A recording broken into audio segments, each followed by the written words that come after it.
O vídeo de hoje se chama Os Santos Inocentes. Os inocentes foram assim chamados por 3 razões: sua vida, seu castigo e sua inocência. A vida deles foi inocente, jamais tendo prejudicado nem a Deus por desobediência, nem ao próximo por injustiça, nem eles mesmos pela malícia do pecado. Nos Salmos está dito: os inocentes e os retos se unirão a mim, etc. E eles foram inocentes na vida e retos na fé. O castigo deles foi injusto, pois eram inocentes, como diz o salmista: derramaram sangue inocente. A inocência deles foi adquirida pelo martírio, equivalente à inocência batismal, isto é, que libera dos efeitos do pecado original, como está nos Salmos: conserva a inocência e considere a retidão.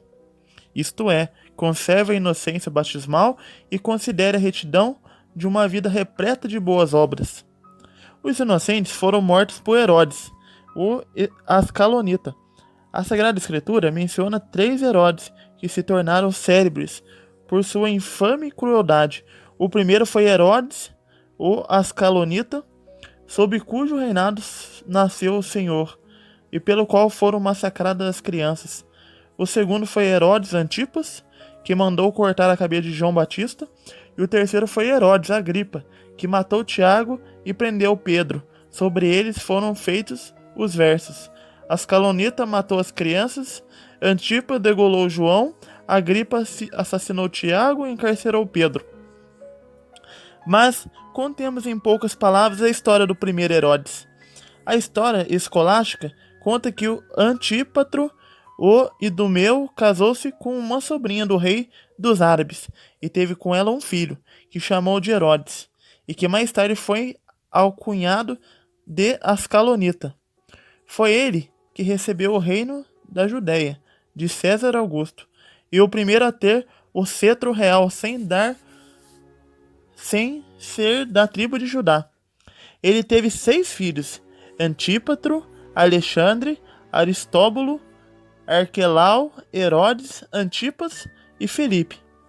Alexandre e Aristóbulo, cuja mãe era judia, foram mandados a Roma para se instruírem nas artes liberais. Terminados os estudos, Alexandre voltou gramático. Aristóbulo, um orador veemente, desejando logo o trono, tiveram desavenças com o pai, que declarou Antípatro seu herdeiro. Eles não tramaram a morte do pai, foram expulsos e dirigiram-se a César para se queixar da injúria recebida. Entretanto, os magos chegaram a Jerusalém, buscando se informar com grande cuidado sobre o nascimento de um novo rei. Herodes ficou perturbado com essa notícia e temendo que tivesse nascido um menino da legítima linhagem dos reis judeus, o que faria dele um usurpador. Simulou querer adorar aquele que desejava matar e pediu que os magos o avisassem, tão logo o encontrassem. Mas os magos regressaram à sua terra por outro caminho. Não os vendo voltar, Herodes achou que eles tinham ficado com a vergonha por terem interpretado o aparecimento da estrela como presságio, e não se preocupou mais em procurar a criança. Pouco depois, contudo, ao saber do relato dos pastores e das predições de Simão e de Ana, percebeu ter sido enganado pelos magos. Pensou então em matar todas as crianças que estavam em Belém, de modo que eliminasse assim, inclusive aquela que não conhecia e que o preocupava. Prevenido pelo anjo José, fugiu para o Egito com a mãe e o filho. Permaneceu 7 anos em Hermópolis, até a morte de Herodes.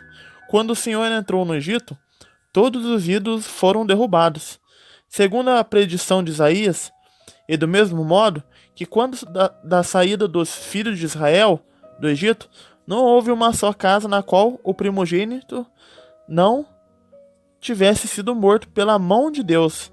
Assim, também não houve templo em que um ídolo não tenha sido derrubado.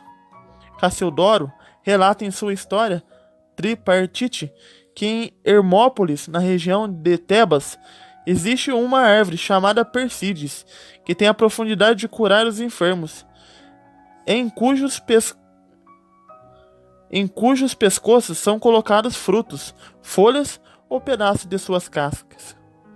Ora, quando a bem-aventurada Maria fugiu para o Egito com seu filho, essa árvore inclinou-se até o chão e humildemente adorou a Cristo. Assim escreveu Cassiodoro. Herodes preparava-se para massacrar as crianças, quando uma carta de César Augusto intimou-o a comparecer diante dele, para responder às acusações de seus filhos. Passando por Tarso, soube que os magos tinham atravessado o mar em um barco daquele local, e mandou incendiar toda a frota, conforme fora predito. Com um sopro impetuoso, quebrara as naus de Tarso. Em Roma, foram resolvidas as desavenças familiares com César, determinando que os filhos obedeceriam ao pai, e que este poderia escolher seu herdeiro. Fortalecido em seu poder e mais ousado, Herodes, ao voltar, mandou degolar em Belém todas as crianças com 2 anos ou menos de idade, segundo o cálculo do tempo que fez com base nas informações dos magos. Esse cálculo requer esclarecimentos.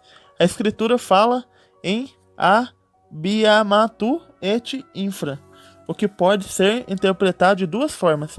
A primeira é que ele mandou matar as crianças que tinham entre 2 anos e 1 noite de vida. De fato, Herodes soubera dos magos que um príncipe nascera no mesmo dia do aparecimento da estrela, e como se passara 1 ano com sua viagem a Roma e seu regresso, acreditava que o menino tinha 1 ano e pouco, mas com receio de que aquela criança especial pudesse mudar a aparência, mostrando-se mais velha ou mais moça, ampliou a faixa de idade abrangida por sua ordem. Esta é a interpretação mais comum e mais verossímil. Há uma segunda forma de entendimento, a de Crisóstomo, pela qual a biamatu et infra refere-se às crianças a partir de 2 anos. Ele sustenta que a estrela apareceu aos magos 1 ano antes do nascimento do Salvador, mas que Herodes pensou que o menino tinha nascido quando o aparecimento da estrela. Assim, a visita dos magos teria se dado quando o menino tinha 1 ano de idade, como outro ano afora, gasto com sua viagem a Roma. Herodes calculou que o Salvador teria 2 anos, eis que mandou massacrar as crianças entre 2 e 5 anos. Essa afirmativa é reforçada pelas ossadas dos inocentes, grandes demais para serem de menores de 2 anos. Porém, é possível que as pessoas fossem então mais altas que hoje. Herodes não tardou a ser punido por seu ato, pois diz Macróbio, e também uma crônica. Um neto seu, que estava sob os cuidados de uma ama, foi morto com outras crianças, pelos carrascos. Foi então consumada a palavra do profeta, de que prantos e gemidos de mães seriam ouvidos em Roma, isto é, no centro do poder. Deus, juiz justíssimo, não permitiu que a tremenda crueldade de Herodes ficasse impune. Diz a história escolástica. A justiça divina puniu a quem privara tantos pais de seus filhos, privando-os dos seus de maneira ainda mais miserável. Alexandre e Aristóbulo, que conspiraram novamente contra o pai, e um dos cúmplices confessou que Alexandre prometera-lhe dinheiro, caso envenenasse seu pai. Um barbeiro também declarou que lhe tinham prometido recompensas consideráveis, se ao fazer a barba de Herodes cortasse-lhe o pescoço. E acrescentou que Alexandre teria dito que não se podia esperar nada de um velho que tingia os cabelos para parecer jovem. Irritado, o pai mandou matá-lo. Escolheu Antípatro como herdeiro, mas depois o substituiu por Antipas. Herodes tinha particular afeição por 2 filhos, de Aristóbulo, Agripa e Herodias, mulher de Filipe. Por esses 2 motivos, Antípatro ficou com ódio tão implacável do pai que tentou envenená-lo. Desconfiado, Herodes mandou-o para a prisão. disse que quando César Augusto soube que ele matara os filhos, comentou: Eu preferiria ser o leitão de Herodes do que seu filho, porque ele cuida dos porcos e mata os filhos. Chegando aos 70 anos de idade, Herodes cai gravemente enfermo. Era minado por uma febre fortíssima. Seus membros apodreciam. Suas dores eram incessantes. Tinha os pés inchados, os testículos roídos por vermes. Exalava um odor fétido e intolerável. Sua respiração era curta e suspiros contínuos. Por ordem dos médicos, foi tomar um banho de azeite, mas saiu dele quase morto, tendo ouvido dizer que os judeus ficariam contentes ao vê-lo morrer. Mandou prender os jovens mais nobres de toda a Judeia e disse à sua irmã Salomé: Sei que os judeus se regozijarão com minha morte, mas se você obedecer minhas ordens, muitas lágrimas correrão quando ela acontecer. Assim que eu morrer, mate todos os que mantenham presos, a fim de que toda a Judeia chore. Depois de cada refeição, ele tinha o costume de comer uma maçã, que ele próprio descascava com a espada. Certa vez, enquanto assim empunhava a arma, teve um violento acesso de tosse e corria o risco de se golpear. Daí um parente ter-lhe segurado o braço no ar, mas a um dos seus presentes pensaram que ele tinha morrido. E ao ouvir essa notícia, na prisão, Antípato deu pulos de alegria e prometeu aos guardas de toda sorte de presentes se o libertassem. Quando Herodes soube disso, sofreu mais com a alegria do filho do que com a proximidade de sua própria morte. Mandou então os bandidos matá-lo e nomeou Arquelau, seu sucessor. 5 dias mais tarde, o rei morreu depois de sua vida afortunada no plano material e infeliz nas coisas interiores. Salomé libertou todos aqueles cuja morte o rei havia ordenado. No entanto, Remígio, em seu comentário sobre Mateus, diz que Herodes se suicidou com a espada, com que descascava a maçã, e que sua irmã Salomé mandou matar todos os que estavam na prisão, conforme tinham combinado com o irmão. Queria agradecer você, que ficou com a gente nesse novo vídeo do canal, e queria convidar você a rezar com a gente essa Ave Maria por todas as crianças, que hoje na atualidade são vítimas, do aborto, muitas vezes das mães que abandonam, nos orfanatos.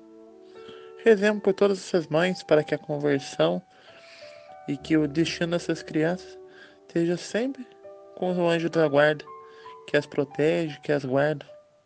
Oremos para que a nossa mãe sempre as console e as cuide, como ela já tem feito, para que abra os corações, para que os corações também possam ser totalmente concebidos o amor fraterno, a caridade, a todos esses pequenos que vêm como anjo do céu. Ave Maria, cheia de graça, o Senhor é convosco. Bendita sois vós entre as mulheres, e bendito é o fruto do vosso ventre, Jesus. Santa Maria, Mãe de Deus, rogai por nós, pecadores, agora e na hora de nossa morte. Amém. Glória ao Pai, ao Filho e ao Espírito Santo, como era no princípio, agora e sempre. Amém. Obrigado, Deus me pague. Até o próximo vídeo. Fique com Deus.